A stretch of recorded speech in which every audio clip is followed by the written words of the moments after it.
history of our country, they're not sure.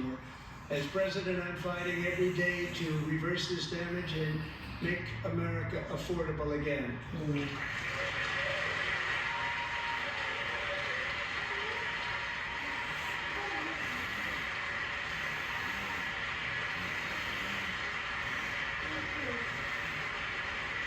Joe Biden especially let the price of eggs get out of control. The egg price is out of control. And we're working hard to get it back down. Secretary, do a good job on that. You inherited a total mess from the previous administration. Do a good job.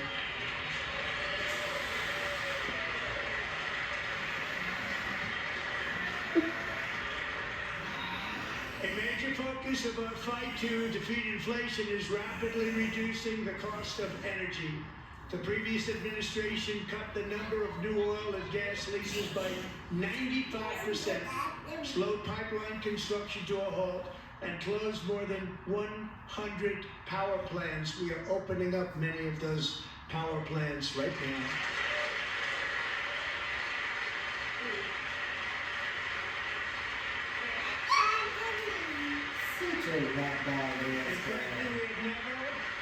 Seen anything like it. That's why on my first day in office I declared a national energy emergency. As you've heard me say many times, we have more liquid gold under our feet than any nation on earth, and by far. And now I fully authorize the most talented team ever assembled to go and get it. It's called Drill, Baby, Drill.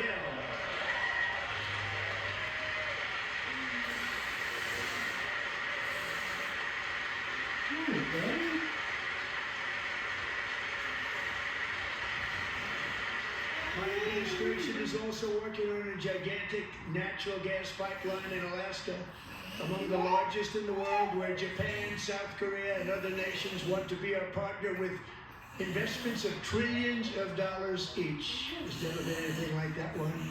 It will be truly spectacular. It's all set to go. The permitting is gotten.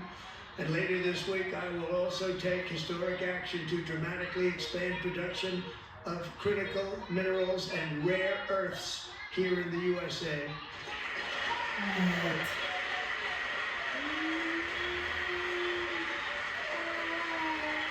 I knew the lockout wouldn't fall.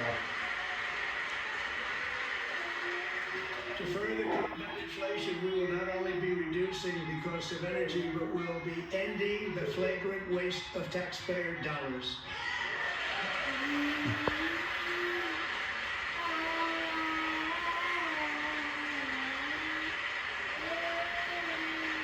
And to that end, I have created the brand new Department of Government Efficiency.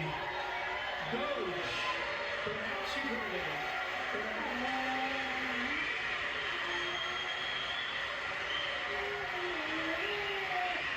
Which is headed by Elon Musk, who is in the gallery tonight. You better recognize your boss.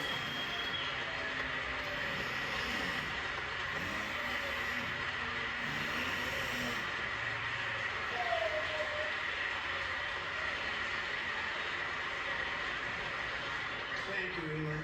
He's working very hard. He didn't need this. He didn't need this. Thank you very much. We appreciate it. Everybody here, even this side, appreciates it, I believe. They just don't want to admit that. Just listen to some of the appalling waste we have already identified. $22 billion from HHS to provide free housing and cars for illegal aliens. $45 million for diversity, equity, and inclusion scholarships in Burma. $40 million to improve the social and economic inclusion of sedentary migrants. Nobody knows what that is. $8 million to promote LGBTQI+ in the African nation of Lesotho, which nobody has ever heard of.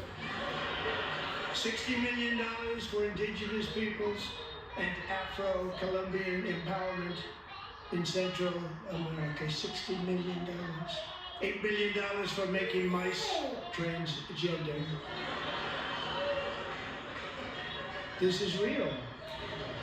$32 million for a left-wing propaganda operation in Moldova. $10 million for male circumcision in Mozambique. $20 million for the Arab Sesame Street in the Middle East. It's a program. $20 million for a program. $1.9 billion to recently created Decarbonization of Homes Committee, headed up, and we know she's involved.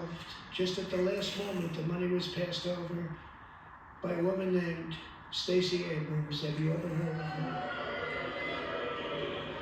A $3.5 million consulting contract for lavish fish monitoring.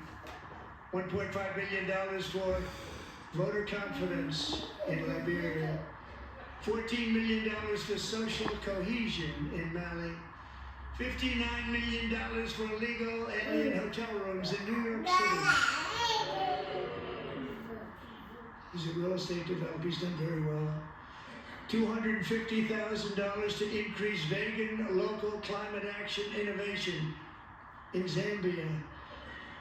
$42 million for social and behavior change in Uganda. $14 million for improving public procurement in Serbia. $47 million for improving learning outcomes in Asia. Asia's doing very well with learning. You know what we're doing. We should use it ourselves. $101 million for DEI contracts at the Department of Education. The most ever paid, nothing even like it. Under the Trump administration, all of these scams, and they're far worse, but I didn't think it was appropriate to talk about them. They're so bad. Many more have been found out and exposed and swiftly terminated by a group of very intelligent, mostly young people, headed up by Elon, and we appreciate it. We found hundreds of billions of dollars of fraud. That's a lie. That is a lie.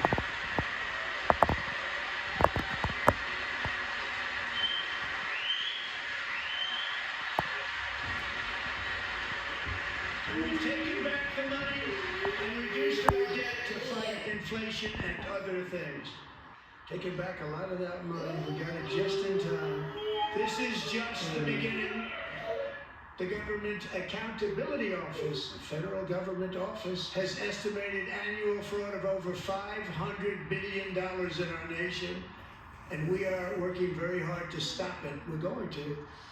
We're also identifying shocking levels of incompetence and probable fraud in the Social Security program for our seniors, and that our seniors and people that we love rely on.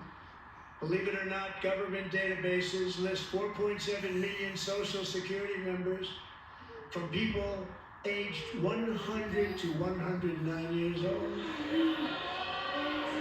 So, it lists 3.6 million people from ages 110 to 119. I don't know any of them. I know some people that are rather elderly, but not quite that elderly. 3.47 million people from ages 120 to 129. So, 3.9 million people from ages 130 to 139. 3.5 million people from ages 140 to 149. And money is being paid to many of them. And we're searching right now. In fact, Pam, good luck. Good luck. You're going to find it. But a lot of money is paid out to people because it just keeps getting paid and nobody does it. It really hurts Social Security. It hurts our country. 1.3 million people from ages 150 to 159 and over 130,000 people, according to the Social Security databases, are aged over 160 years old. We have a healthier country than I thought, Bobby.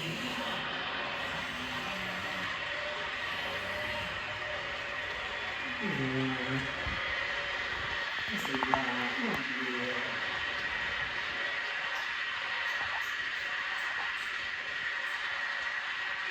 Including, to finish, 1,039 people between the ages of 220 and 229.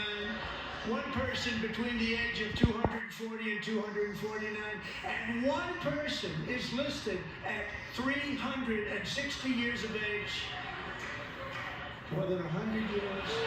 More than 100 years older than our country.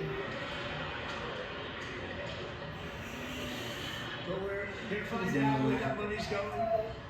And it's not going to be pretty. By slashing all of the fraud, waste, and theft we can find, we will defeat inflation, bring down mortgage rates, lower car payments and grocery prices, protect our seniors, and put more money in the pockets of American families.